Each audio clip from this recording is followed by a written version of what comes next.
You're tuning in to what might just be one of our favorite episodes yet.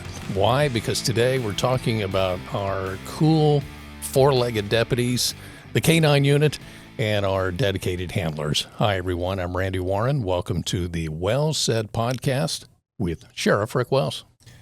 Well, thank you, Randy. I'm not going to say anything to you today. I know that you just made the comment that I tried to throw you off guard. I'm not going to do that. You look very nice. Thank you. What color do you call that?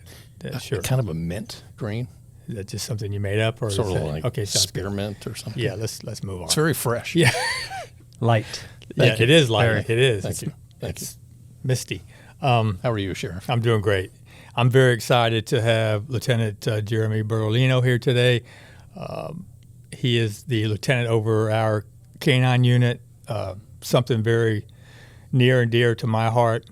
I was a K-9 handler long time ago, started in 1989, and probably the best times of my career is with my K-9. And, you know, we want to really highlight every area of the Manatee County Sheriff's Office. You know, that's our job, right, Randy? We want, it's not about me. I want to show the work that our people are doing each and every day. Jeremy's a big part of that. We put a lot of demand on the K-9 unit. They're out here each and every day doing great things, catching bad guys, tracking people that are lost, you name it. I mean, they're just out here in 100-degree weather, you know, trying to do their job. But a lot of people don't know a lot of what goes on behind the scenes, and people are fascinated by it, which makes it a perfect time for us to chat about it. People just love dogs. They do, right? And they love animals, and they are, outside of the mounted unit, the most popular unit in the county in terms of, you know, events, people wanting them at different events. But I really want to get into today, Jeremy. I want to get into, first of all, your background, how you became interested in the K-9 unit, what kind of, you know, drew you to that unit so many years ago, what you do now. And I really want people to get a feel of just how difficult of a job it is to be a K-9 handler and what it takes to be able to keep up with our partners, right? Our K-9 partners. So, you know, I thank you for being here. Yes, thanks for having me. Once again, it's very important. So just give us some background. So born and raised here in Manatee County. Father was a police officer at Sarasota Police Department. Mother, a registered nurse. I say born and raised. Moved up here when I was in first grade from Sarasota. So graduate. We'll consider you a native. Yes, I would prefer that. Yeah. So school was all through Manatee County. Graduated from Lakewood Ranch High School. Did odds and ends jobs as a teenager, and just was looking for a career, right? And talking to my old man on a golf course one day and said, I think I'm going to do it. And he fully supported it. And his words to me were, you'll never be rich, son, but you only work 14 days a month. So I said, well, that sounds pretty good, you know? And obviously it was a joke, but the benefits, the retirement, you know, looking at the actual career aspect right. Of, you know, setting yourself up. So I jumped in, committed, and went to Sarasota. I forget what it was called. I want to say Votech, but it wasn't called that. It was their academy in Sarasota. Right. It may have been Votech. Was it back still in the Votech? day? It was Votech back in the day. Maybe it was Sarasota Criminal Justice Academy, right, whatever. Right, yeah. right. So that was where I went. My father was friends with Major Brad Stubbe at the time. In fact, I think they became friends when he was a lieutenant or a captain. And my father actually steered me this way, just because of the size of the agency and the multiple entities within the agency. So he said, you know, you can have multiple careers within one career versus, you know, at a smaller agency like Sarasota PD at the time, you know, you're going to be stuck on the road for a while. You're not going to have the opportunities that you will at a sheriff's office.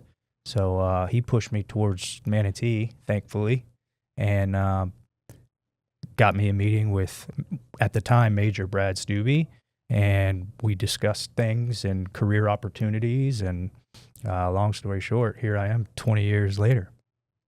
So how long were you on the road before you figured out that being a canine handler was something that you wanted to do?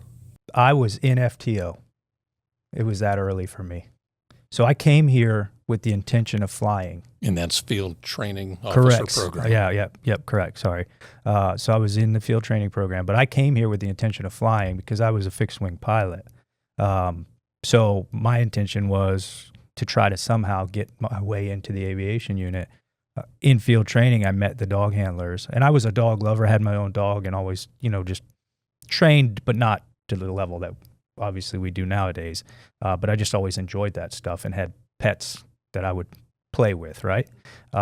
So met some canine guys, started hanging out with the canine guys, working out with the canine guys, going to some of their trainings and seeing what was going on. And before I knew it, I was out of FTO, and in those days, you could volunteer your time to the canine unit. And so that's what I did every Tuesday that I was off. Essentially, I became a member of the unit for free without being in the unit. And I would just soak it all in, and I would go to their trainings with them and watch and observe and just try to learn everything I could learn. So I spent about 1.5 years in patrol as a deputy when the first spot came open that I was eligible to put in for, and luckily I landed that spot. And that's pretty rare. Very. So yeah, very rare. That tells me that you were prepared for that interview. Very much so. And you had the knowledge to beat out what I would assume was several candidates trying to get that job. Yeah, and the other candidates, it's a physical and an oral interview, right? So the physical portion, the other candidates were stronger than me and faster than me. So I knew that it was going to come down to the oral board, and luckily I was prepared. So when I was selected to be a canine handler with the Highway Patrol back in '89, I remember having to drive North Florida somewhere. Now, we had German Shepherds, and I remember having to pick out my dog. Oh, that's cool. And it was like, they had already put aside 3 different German Shepherds. And like, when you know, Jeremy, right? Yes. When you know, you know. Yep. And so I was able to take my dog home. We named him Dallas. And the first thing, for the first time in my life, always being a dog lover, what I realized early on in training, and what's funny is we trained over at the Votech. Oh, did you? And it was still the Votech back in those days, and we trained with Sarasota SO. Okay. And it was FHP, Sarasota SO, and some Sarasota PD, so we all had new dogs. But what I realized, what I never really knew, is just how strong that nose is. Right? I never realized how powerful the nose of a dog really is. And I say, pretty much all dogs, but German Shepherds can, and we use Malinois. Yes, they are the superior law enforcement canine. There's no doubt about it. And, I love German Shepherds because that's what I grew up with. And the second thing I learned was how loyal they are to the partner. I mean, you are best friends, and they will die for you, and they will never stop fighting for you. So that's a bond. It is a bond. It's so. a bond, and I know a lot of people don't understand that. These dogs they're deputies, mm-hmm. and they are partners, and we treat them just like we treat our human partners, right? We try not to put them in situations that will cause them to be injured, and sometimes we can't prevent that. But when you first got selected, Jeremy, did we have Malinois back in those days? We'd already made that switch. Yep. And roughly what year was that? My first year was 2007 in K9. But when I came in 2005, and we were exclusive to Malinois then as well. It was newer to the agency, so I would say probably around the mid 90s is when that switch was made. Right. Yeah. And what I realized about the Malinois, it's just how powerful they are. Yeah. So powerful. I mean, they are unbelievable. And then you can see the difference between the Shepherd and the Malinois when it comes to just, physical ability and how they can jump and how they can run and the drive. The Their drive athleticism. is unbelievable. So for those that don't know, they're very similar, right? Belgian, Malinois. size difference, Difference. speed. Yeah. So going back to the 90s, you would see a lot of bigger Malinois. But nowadays, my preferential size would be 60 pounds. The smaller, the better for me. I like they're more agile. You can get into more places. Obviously, I'm not a huge guy. It's easier to handle a 60-pound dog than a 90-pound dog for me. And they still have the same intensity. They just don't have the weight behind them. But the reality is that weight doesn't really do us a whole lot. And this has become the trend in law enforcement and military, right? Yes, absolutely. Nationwide and worldwide, to be honest. The smaller frame dogs, and they just keep getting younger and younger. And the bloodlines are so pure that they're still, even when they're young, yes, we have to build them a little more than what we did back in the day, but right. they're still very, very capable. But they're beautiful. And they're all males. Yes. It's hard. Why is that? It is very hard to find a female with the genetics we're looking for because the Europeans keep them for breeding. So you don't see very many that come over here. Yeah, that makes sense. And all of our dogs are imported from Europe. So when the Europeans know what they have, they keep it. So, I mean, you're all over the state with different agencies and, different conferences and, canine-related activities. Do you see, 99.9% of all dogs in the state are Malinois now? Do you still see a mix of Shepherds and other dogs? Yeah, I wouldn't go as high as 99. I would say it's probably closer and this is a guess, but it's probably a 75 split. And what's the other breeds? The Malinois and the Shepherd. Pretty much that's You'll it. still see Shepherds in Dutch or the German Shepherd. the German? Yeah, I'll put a Dutch Shepherd in the category of a Malinois, right? So those two together combined, and then the German Shepherd. There are still some agencies that prefer them. You'll see more of them in colder environments than you do in Florida. You don't see many. Very few. And Jeremy, we're talking about our enforcement canines. Which, Correct. We can discuss how we've got dogs that we use investigative and other ways too. Sure. But the Malinois is our enforcement dog, and for all the obvious reasons. Patrol dog, we'll call it. Yeah. Okay. Yep. So tell me, Jeremy, what are we looking for? So we've got a position open. You need a new canine handler. Obviously, you have a certain criteria that needs to be met. Sure. So for a new deputy that's out there thinking about, a young Jeremy Bertolino and how he got into this game, and he wants to be a canine handler as well, what are you looking for? I like physical fitness, but that's not my number one priority. I want a guy that thinks, or a girl for that matter. I want somebody who thinks and can use their mind, because I've found that I can't teach a good mindset. I can get somebody in shape. So what we do is we put them through the paces of a standard PT test to see where they are. But then we have a second portion of our tryout that is designed to get them tired, physically tired and mentally tired. And when they are, we can see everything we need to see about that individual because we're asking them questions, we're giving them tasks, we're making them think throughout that evolution. And that really, really highlights the mindset that I want coming in. Because as you know, I can't work 24/7, nor can Sergeant Chenard. I need these folks to have a supervisor mindset, Right. and have the big picture mindset for the agency and for the community. And I think it's important when we talk about physical ability. When a dog's on a track, he doesn't care how tired the handler is. No, And we can't pull them off the track. Right. I mean, when they're on that track hard, we got to go. you have to go. And you got to be able to keep up with that canine. And the stronger the track, the stronger he becomes, the faster he becomes at times, right? Yes, very much. Because he is on the track and he knows exactly where he's going. We can't be standing back there. Yeah, hold on, little doggy, and catch my breath. No, that's not going to work. Does not work. We cannot pull them off that track. So some of that just takes time, just experience. Yeah, that comes into how we imprint the tracking portion and how we train that.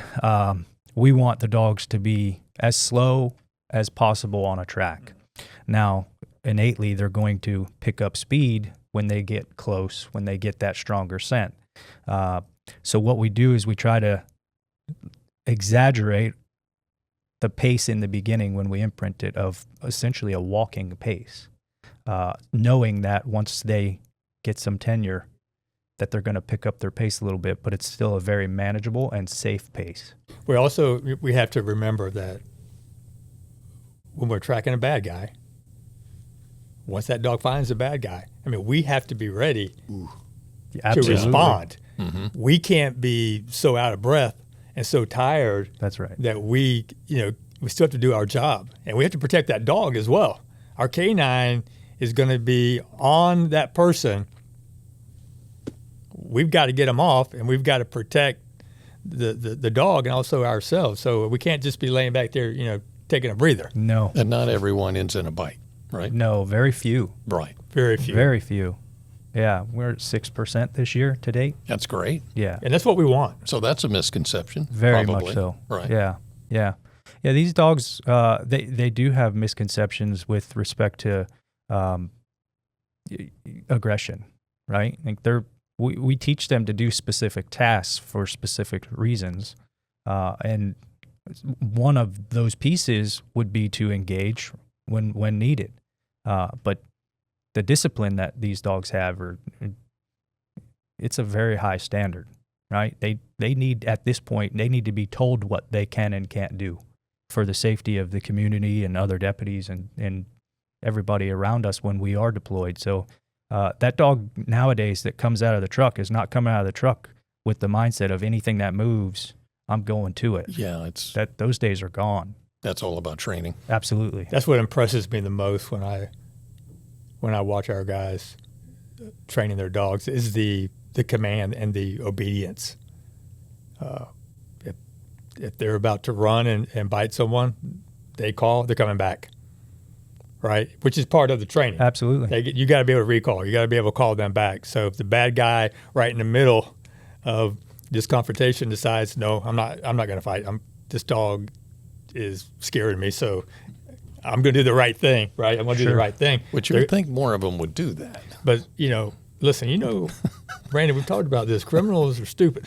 And there are a few that think that they can outrun the dog, they can outfight the dog, they can outthink the dog, and they're wrong. That's about dumb. That's a bad situation to put yourself in. You're not going to win that bet. They're one heck of a locating tool, for sure. What is the top speed? So we had the fastest we've had in our unit since I've been here, I think, was 36 or 37 miles per hour. Wow. Yeah. The average is usually right it's around incredible. the 30 mark, but that was like a very impressive dog. Yeah. It's like a 36 Kia. miles an hour. It's like a Kia hitting you. Yeah, could I you know, imagine man. that? Yeah. It's scary to be downfield they with could- that dog. They can outrun a moped. Because it hurts. I mean, just the impact hurts. Not necessarily bite. You're wearing equipment, but just the impact of 30 miles an hour. Yeah, because over you're in a and full over again. bodysuit a lot of times, right? Right. And you're taking that hit. Yeah, yeah. And then being able to run and jump at the same time. Oh yeah. So what's his leaping ability? I mean, pretty much every dog we have can get over a 6-foot fence without an issue. Yeah, and then the ones that learn to climb can get over 8-footers by themselves. Yeah, so they can hit a chain link fence and And just 3/4 scale it. of the way up and just climb their way right over it. Yeah. Jeremy, a lot of people probably don't realize, Sheriff, that when we're doing patrol and our guys are out, your schedule is pretty much just about every night. We've got guys on the road. 24/7 coverage. Right? Yeah. But we're helping other law enforcement agencies as well, correct? Yes. Yes, we do mutual aid for numerous folks. Bradenton PD, FHP, Sarasota's called us, government entities, FBI, DEA, search and rescue with our bloodhound. We've gone and done that. It's I want to say there were I don't even remember the percentage, 20% of our deployments for assists year to date, right around that mark. So yeah, it's often that we're helping other folks.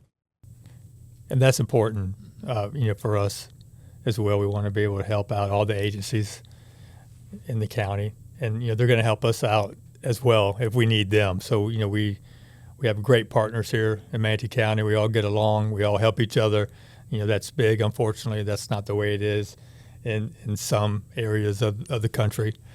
But here in Manatee County, we're going to help each other.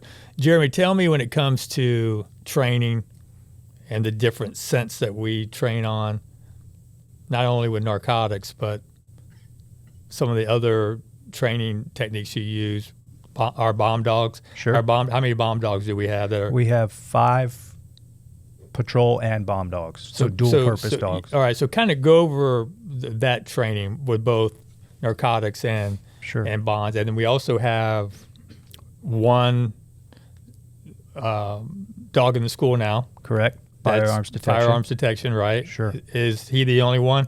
He is currently. All right, let's the talk only about one. that a little bit. Sure.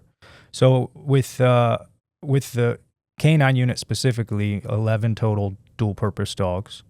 6 of them are patrol and narcotics, and 5 of them are patrol and EOD, explosives ordnance detection. So all of our dogs have 2 jobs. All of them are patrol dogs. And then depending on the need at the time, we tell them they're going to be a narcotics detection dog as well, or an explosives detection dog as well. The 6-5 split has worked out really well for us. As you know, we get quite a few calls for EOD detection. Right. Luckily for us, most of that stuff's planned out. VIP, dignitaries, so forth, coming into the county. So it's pretty manageable. So that training is very similar as far as teaching a dog narcotics or teaching a dog the EOD. It's just teaching the odor as the reward and making the game out of it. So it's synonymous with one another, just different odors. The firearms detection dog, that's a unique dog. He so what I did with him is we taught him odor the exact same way. We actually taught him all the smokeless powders that would be in a gun, and then moved into ammunition, spent shell casings, live rounds of ammunition, and then guns. So once he was proficient at all that stuff, finding it static in walls and in areas, open areas, so forth, we put him in backpacks and started moving. So now we are at the point with that dog that if there is a line of people walking by him and he smells a gun, he's going to go to that backpack with his nose on it and follow that backpack. And this is a lab mix? That is a black lab and golden retriever mixed. So this is a very low-key dog. Super friendly. Right. Just great around kids because we're using we're using his expertise in schools. Yeah. That's this is a partnership with the Manatee County School District, which once again we're happy to be partnering with them for safety, and that's what we're trying to do. We're trying to keep guns out of schools. Correct? Absolutely. Yeah. So this is our first really Buddy. We had Buddy. Yep. That was our first go around when it came to ammo and gunpowder. Correct. And you guys did an outstanding job. Yeah. But it's all the same, right? Yep. The scent's the scent. The training's the same. Just what scent are you trying to train the dog on? Yes, that's exactly right. It all starts the same way, and then it gets tailored to their specific task. And the firearms detection is essentially a moving odor test, right? He needs to be able to follow odor in a bag that is moving because somebody's not going to stop for him and let him sniff their bag. So we try to set them up for success with wind or fans if we need to use fans. I'm sure folks have seen those in the airports where you walk through. They set up battery-powered fans, and they tell you 2 at a time to walk through this little vestibule, and the dogs are following behind you to see if they pick up on anything. Well, we set up the same thing. That's pretty cool. Yeah, just I like that. to give the dog success if there isn't wind in our favor or what have you. Have you ever been surprised by their instincts or decision making? Yeah, oh yeah, all the time. Yeah, what's funny is we preach this to new folks and tenured folks, believe it or not, is it's trust your dog. Trust your dog's our motto, right? Because we tend to get in the way with our minds, and if you stay out of their way and just go with them, you seem to always benefit from it. And we have that thing in our nature. You've done it, right? Where yes. You've overthought something, especially on a track or something, yes. where you thought, or a deputy told you, hey, so-and-so ran this way, and then you pick up the track going the opposite way, right? And they're not being malicious. They're just saying, like, in the heat of the moment. Yeah, that's right. what they saw. Yeah. So, or somebody told them, I saw him run that way, right. So you learn the lessons the hard way. I know I have some that I still remember from my first dog, that just if I'd have trusted my dog, because I look back and I know he told me what I needed to know, but the deputy told me something else, and I was trusting the deputy over my dog. You start to wonder who's smarter. Yeah. Well, we already know who's smarter. Yeah, no doubt. I mean, they've already shown us. That is the hardest thing, Bert. That's a very important topic, because we've all done it, and sometimes we continue to do it. You have to take your mind out of that situation. Absolutely. You have to. I remember the very first time I learned that lesson, I was searching a vehicle, and my dog was telling me that there are drugs underneath this dashboard. And I'm like, there's nothing there, buddy. There's nothing there. And he is about to rip the radio out of this dash. So I had to get some tools, but he's spot on. Mm-hmm. There was marijuana shoved underneath that dash right behind the radio. He's telling me. Here it is, Pops. Right? I mean, look, I can't, if you're not going to pull this marijuana out of here, I'm going to do it for you. I'm just going to take the whole dash off with my teeth. But, it's just trusting the dog. And one time on a track, one time is all it took. But I'm trying to go left because I believe he's over here. He's telling me, nope, he is over here. And I'm like, there's no way he went that way. Yes, he did. And I want you to think about that. That guy is over there watching me. Mm-hmm.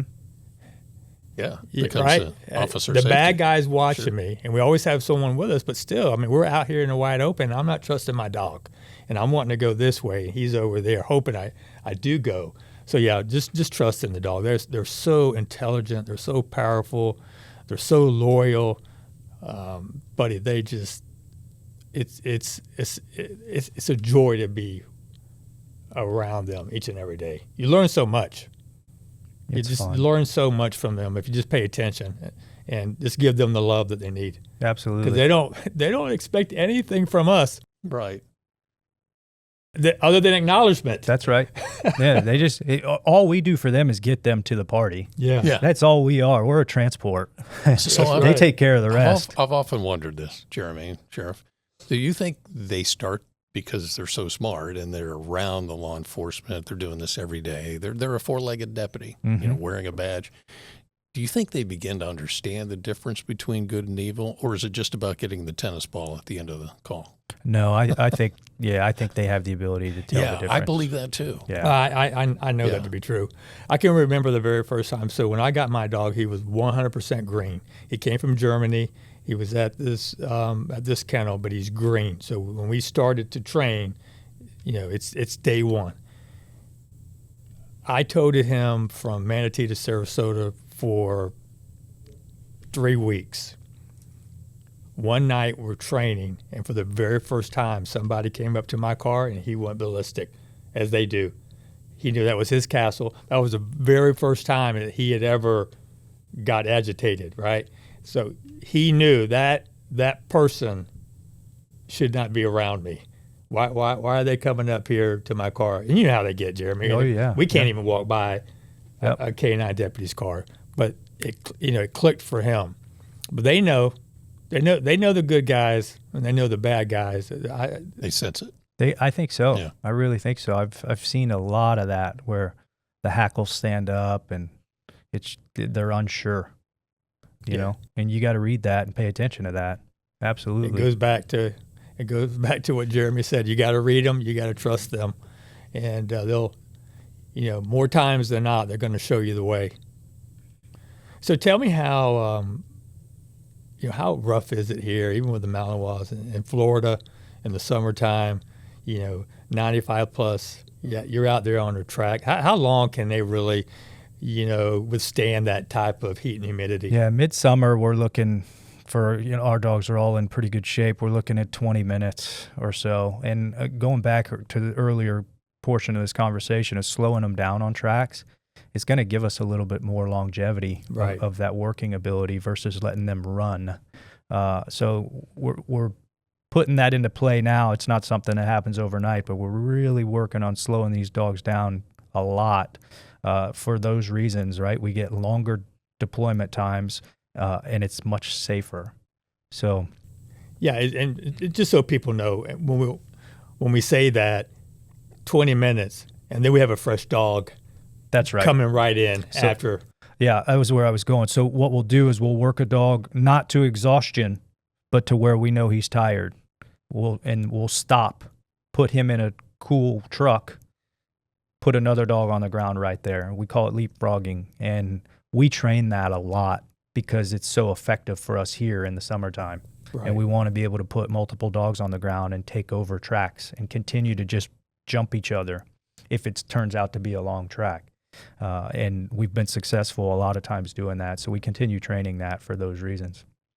And I think it's important also for people to know that, we do a lot to make sure that our dogs stay safe, especially in the heat of the summer in the state of Florida.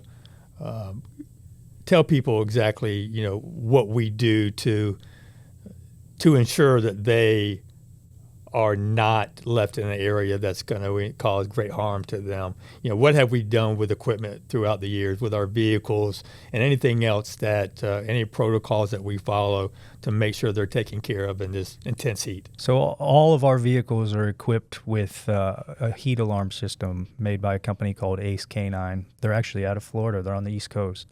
Fantastic system. It links to your cell phone nowadays. We used to have to carry a pager. That's right.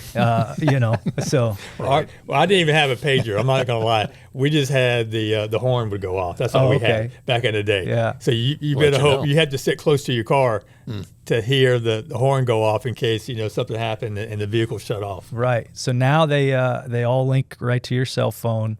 They have stall sensors. They have low battery voltage sensors. They have heat alarm sensors. So if anything goes awry, you're getting phone calls and text messages, as am I, if you're one of my handlers, as is, you can put 5 people on your car.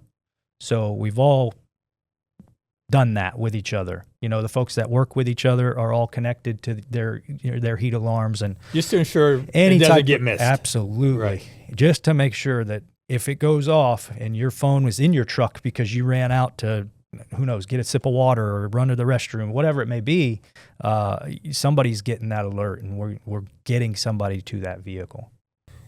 Another safety feature that we did not have when I was a canine handler so many years ago is bulletproof vest for the dogs. We didn't have that. The Every ballistics. dog. Yeah. I mean, I think that's the greatest safety tool I've ever seen when it comes to our canine partners. I mean, basically they were just kind of left out there, and you just hoped no one would shoot at them or try to hurt them. But at least they have some protection now. And as far as the vital areas are concerned, right? Correct. So we go through a nonprofit called Canines United.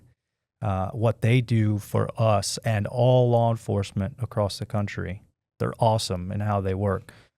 You put a picture of your dog on their website and basically run a short promotion. And the folks that donate to this nonprofit annually, monthly, weekly, however they choose to do so, Canines United does not turn your dog down. So as long as they're 18 months old, meaning fully developed and mature, they will provide them with a vest from the company out of Canada called Canine Storm. And Canine Storm is the company that provides all of the military with their ballistic stuff. So if you've seen the military dogs, pictures of them online with the camera on their back and those types of things, that's a Canine Storm vest most of the time. Yeah. And those folks, That's awesome. One of those vests, I believe, is $3,000. And Canines United, their mission in life is to literally put a vest on every single patrol dog across the country. That's so great. They're doing great work. Yep. Yeah, and we know they run right into the face of danger because that's their instinct, their Sure. training. And we've had some close calls. We have. Through the years, and thank God, we've been blessed. Well, they truly are, just an outstanding part of what we do here. I mean, we could not be as functional as we are without canines. I don't think that you can.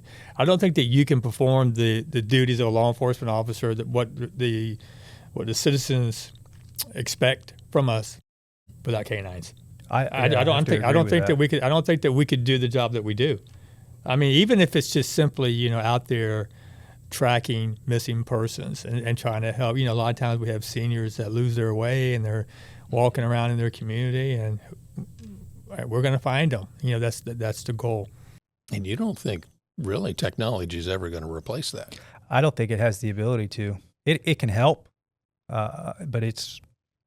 I mean, these dogs, that nose they have. That's right. There's nobody. There's no AI that can build that. Right. It's just not happening.